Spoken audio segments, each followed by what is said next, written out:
Hello, this is your attorney, Jiwon Lee. Today, I will look into the often discussed and controversial issue of deportation order. As a specialist in criminal law and family law, and with my activities in English, I inevitably receive a lot of inquiries about deportation orders. There are two measures that foreign clients fear the most. Of course, arrest and deportation. Arrest falls under criminal procedure law, and the procedures are identical for both Koreans and foreigners. Forced deportation is regulated by the Immigration Act. Due to the daily inquiries about deportation orders, I will have a Q&A session.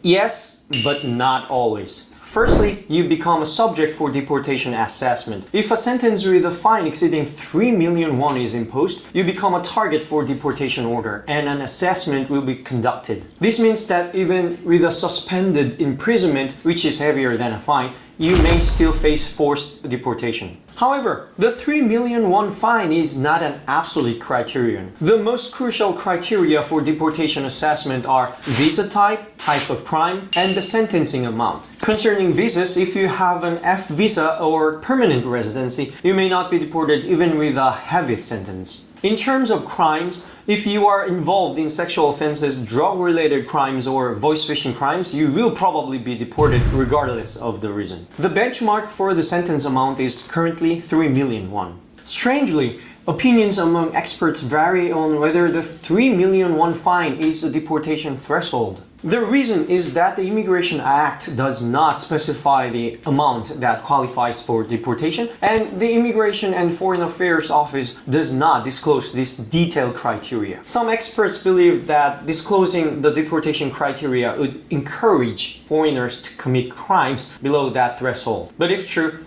this would be a bizarre reason. In any case, many experts explain that the 3 million won fine is the deportation criterion based on their practical experience. In my experience, as of 2023 and the beginning of 2024, it is 3 million. Of course, this criterion can change at any time. You could still be deported. Under current law, the reason for the deportation of foreigners is explicitly stated as those sentenced to imprisonment or more. Since a suspended prosecution means no actual punishment is imposed, there is no conviction. However, in practice, immigration offices sometimes force the deportation of foreigners who have received a suspended prosecution. The most important criteria for deportation assessment are visa type, type of crime, and the sentencing amount. Even if you receive a suspended prosecution, you could be forcibly deported if involved in crimes such as sexual offenses, drug-related offenses, or voice-phishing crime. The severity of the punishment and the crime types are crucial factors. In fact, the Immigration Act allows forced deportation only for those sentenced to imprisonment or more. So in principle, you should not be deported if you receive a suspended prosecution. However, immigration offices, according to internal guidelines, occasionally assess and enforce deportation in the case of a suspended prosecution. In legal terms, this is illegal, because internal guidelines of a government agency cannot override current laws. So such cases can be subject to administrative lawsuits. There are three main scenarios: notification by mail, arrest during a visit to the immigration office for visa extension, and direct arrest by immigration officers. Typically, notifications are sent by mail, and especially in cases where departure recommendations or departure orders are issued, interviews are often conducted through postal notices for assessment.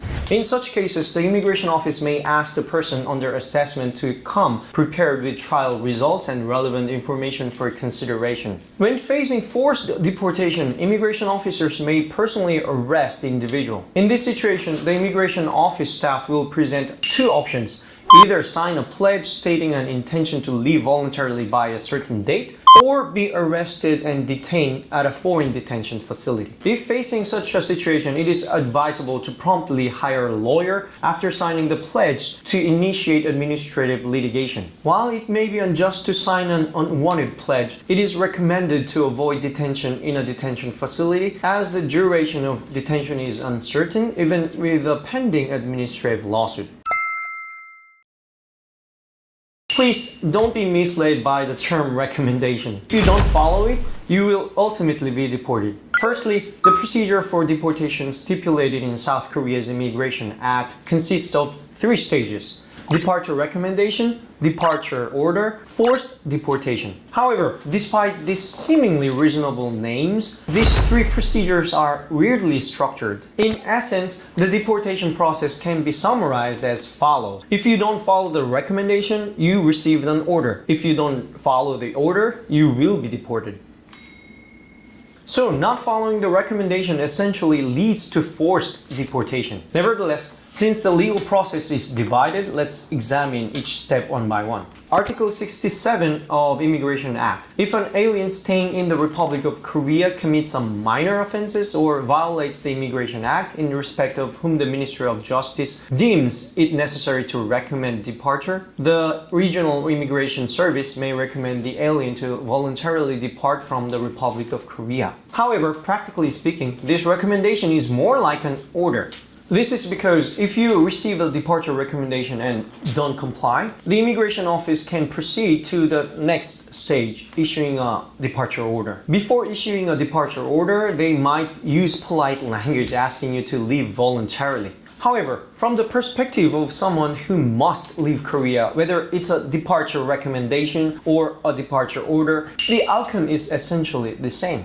One notable difference, though, is that if you depart involuntarily based on the recommendation, when applying for a new visa to re-enter Korea after returning to your home country, the fact that you left based on the recommendation may be taken into account, making it easier to obtain a visa. In contrast, if you leave due to a departure order or forced deportation, practical experience suggests waiting at least 5 years before a visa is issued again. Therefore, if you anticipate the need to return to Korea soon, following the departure recommendation may be a big advantage. The next stage after a departure recommendation is a departure order. Regarding the departure order, it is stipulated in the Immigration Act, and ultimately not complying with it leads to being subject to forced deportation. Article 68 of Immigration Act states the head of a regional immigration service may order an alien to depart from the Republic of Korea if the alien is subject to deportation order or the alien has received a recommendation for departure but fails to comply therewith.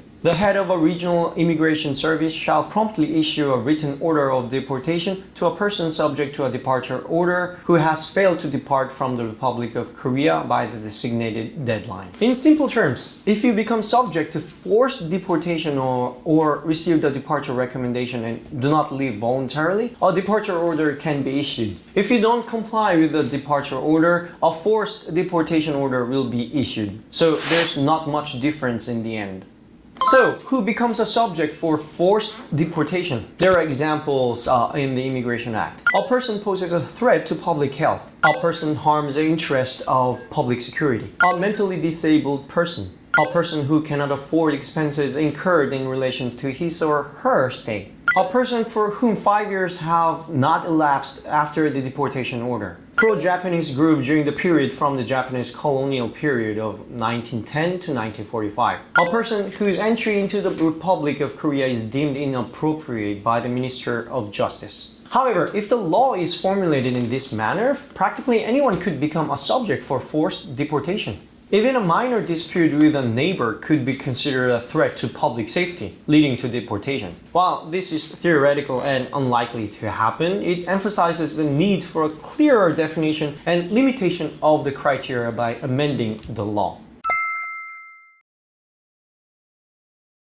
Generally, permanent residents can avoid deportation easily than other visa types. Under the Immigration Act, individuals with permanent residency are not subject to forced deportation unless they commit high-level crimes such as treason or foreign exchange offenses, or if they receive a prison sentence of more than 5 years. Ultimately, apart from administrative litigation, there is no straightforward answer. In practice, assessments are conducted to determine whether to issue a deportation order or a departure order. There is no objection procedure for departure recommendations or departure orders. Strictly speaking, these orders are issued based on voluntary departure. Therefore, not complying results in a subsequent forced deportation order. The formal objection procedure exists only when a forced deportation order is issued. However, since both departure orders and forced deportations are administrative decisions, they can be challenged through administrative judgment, administrative litigation, and execution procedure application. Therefore, if you receive such a departure order, it is advisable to consult with a lawyer before receiving a forced deportation order, assess the possibility of relief, and challenge any abuse of discretion by the relevant administrative agency.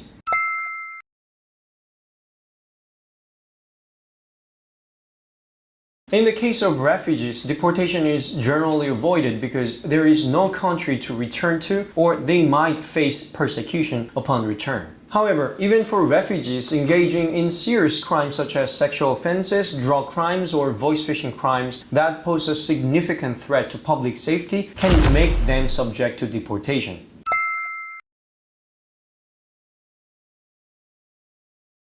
The F4 visa, also known as the Overseas Korean visa, is intended for individuals residing abroad who have histories related to Korea or who are engaged in activities related to Korea. Typically, it applies to foreign nationals who are family members or blood relatives of Koreans, high school or college students, and F4 visa holders can reside or receive education in Korea for a certain period. Those with permanent residency or overseas Korean are often not subject to deportation, even if they commit a criminal offense such as a public nuisance. Since they have ties to Korea through family or ancestry, they are generally not deported as easily as individuals with other foreign nationalities.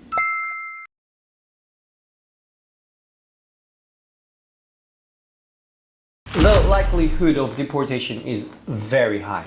Current law explicitly states that foreigners sentenced to imprisonment are subject to forced deportation. Since a suspended prosecution means not undergoing the actual prosecution, there is no record of criminal conviction. However, immigration offices in practice may still enforce deportation for foreigners who received a lower penalty through a suspended prosecution. The key criteria for deportation include visa type, the nature of the crime, and the duration of the sentence. Particularly, involvement in sexual crimes, drug offenses, or voice phishing crimes can lead to deportation, and the E2 visa does not offer strong protection in such cases. Therefore, being implicated in a sexual offense, even with a suspended prosecution, can make you a subject for deportation.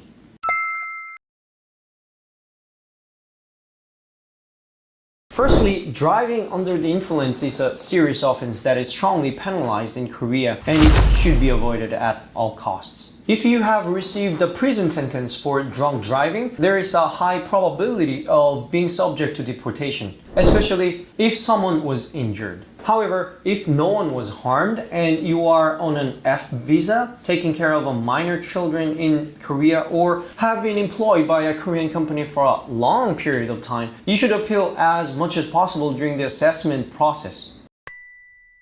This is your attorney, Jiwon Lee. Thanks for watching.